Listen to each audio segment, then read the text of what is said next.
Welcome back, Nick and Lex here. Thank you so much for joining me to another episode of Music with Nick. Today I'm going to cover a little bit of this CD that I got from a good friend of ours, Tony. We're going to do some Jeff Loomis today, and it's still in his package, and the note is still here as well. Thank you so much again, Tony, for this, and I don't know, maybe another 50, 60 CDs. I just wanted to share what Tony wrote to me here. It says, Nick, it will chop your head off. And it says, up there with Marty Friedman's first solo album and Blotted Signs. Blotted Signs is right there. And Marty Friedman's first album was also a gift by Tony, and this one as well, Blotted Signs. So I was gonna make a marathon, believe it or not, but then again, I don't really know what to do exactly. I'm just gonna cover one song, and we're gonna take it from there, because I also want to include Alexia in these marathons or reaction videos where we do one song. So today I've gone with Miles of Machines. Why Miles of Machines? Because honestly, it has the most views of the song on Spotify. So I think if it's 1 million more than all the others, then it must be something really special about the song. So without further ado, thanks again so much, Tony. This is dedicated to you, of course, this video, and also to all the guitar players out there who follow us and who listen to our videos, or non-guitar players, just subscribers who like metal, jazz, whatever, you know, prog, or just plain old rock and roll, you know. We don't discriminate. So here we go with this. This is from the album the album is called Zero Order Phase. I can't wait. I mean, I'm gonna pop this open, of course, but not right now. I do want to, we did this unboxing, and I still want to like get everything in place, take pictures, put it in a database, and then with the notes, and then, but so this time I'm gonna use Spotify for it. But here we go with Miles of Machines. Here we go with Jeff Loomis. I've heard of him. I've heard of him talk. I think Ron Jarzombek did something with him together, but the guy is like supposedly amazing, and I'm sure he is. Yeah. So, but here we go. Let's hear for ourselves. Here it is. Miles of Machines by Jeff Loomis. Here we go.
moly, yeah, holy smokes. It does remind me a lot of it does it reminds me a lot of guitar players. It reminds me of course of Marty Friedman, but not exactly Marty's style. Like Marty is more like exotic in his playing. It does remind me more of Jason Becker, especially when he did his Perpetual Burn album and the stuff he did with Marty Friedman, but in Cacophony. Cacophony was insane. Songs like Concerto, Speed Metal Symphony, Images, oh my god, Go Off. It's just like insane playing. But the stuff that Jason Becker was doing like in 1988 was just insane, you know. And I remember when I started to play guitar around like 17 years, I was around 17 years old. I was only listening to that kind of stuff, Yngwie Malmsteen all day, until I learned all of his licks at the same speed, and then came Vinnie Moore, Paul Gilbert, Tony McAlpine, and stuff like that, and Michelangelo, and then but something happened along the way. It was like, I think it was with Greg Howe. Greg Howe's first album was very much a shredder album, but then it was like, what is he doing? I don't understand what's happening. Greg Howe and Richie Kotzen released this amazing album Tilt, and that's basically when I started to kind of like go out of the melodic minor scale and the arpeggios. But I mean, this guy is just brutal. I mean, I think also the sound is so thick. I think he's using 7 strings on the guitar, or 8, because it does sound like, and it's almost kind of crazy to hear how thick it sounds, and then he lays all those crazy licks and arpeggios on top of that. I think it was great, great drumming, great instrumental music. Just like, I think this is amazing stuff. Thank you so much for this, and it does sound more up to date. I mean, I think there's some licks in there that even Jason, you know, would raise his eyebrows to. Although, you know, Jason Becker was so ahead of the times.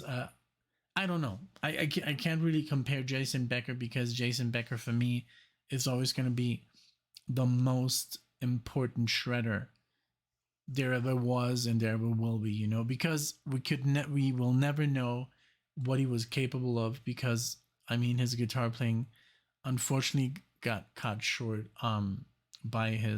because of the illness that he still is fighting every day. But we have gotten 2 amazing albums by him, even in this state, in a wheelchair where he can move and basically composes the stuff with his eyes. It's just amazing.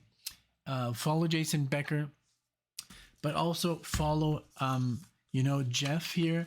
Jeff Loomis, I think, is an amazing guitar player. I would like to see him live. That would be wonderful. But it's so crazy, because 2008, when this came out, I was already listening to Alan Holdsworth and Brett Garsett, and I'd already passed that kind of like that shredder stage, and I still love to play, you know, fast and all that stuff. But I don't know. I just think I play a different kind of style, but I think this is incredibly difficult to master, and it was either get into jazz and fusion or become a full-time shredder, you know. I think you can do both, but it takes so much time, you know. I think it is also what you like more and what you feel like playing, you know. If you like neoclassical stuff and, you know, neoclassical arpeggios and stuff instead of the jazzy ones, hey, you know, that's all, I guess. Some people I know, guitar players, and they just don't like jazz, they don't like fusion, and I get it, you know. And we can totally work together, because I come from this world, you know. I come from the metal neoclassical shredder world. I love it, you know. I still listen to Yngwie Malmsteen videos and I'm still blown away by him every time that I see him. He's just fantastic. He's not the best, he's not the fastest, but there's something about him, you know. He came up with the whole, I think, the whole style, and then other people mastered it, you know. But he is like the pioneer, and he took it from others like, you know, Randy Rhoads and Richie Blackmore and stuff like that, Ole John Roth. But this is a great album. Thank you so much. I mean, I'm sure it's a great album. It was a great track. Thank you so much, Tony. I'm going to listen to more to come, but I'm also going to go through your other stuff. For example, here, this French group that I'm interested in. They're called, let me see, Lulu. I think it's Lulu or Ulu. Lalu. For the guys who know Lalu, I'm gonna be covering. I just want to make, you know, short videos. Except this is a band that I've somehow never heard, and I know for them from Germany. There you go. But it's just like I still have to read all the notes, put them in order, and then kind of like take it from there, bit by bit. But thank you again, Tony, for your awesome gifts. Thank you for loving the channel. Everybody else who's new to the channel, if you like what you hear, what you see, like and subscribe. See you in the next one.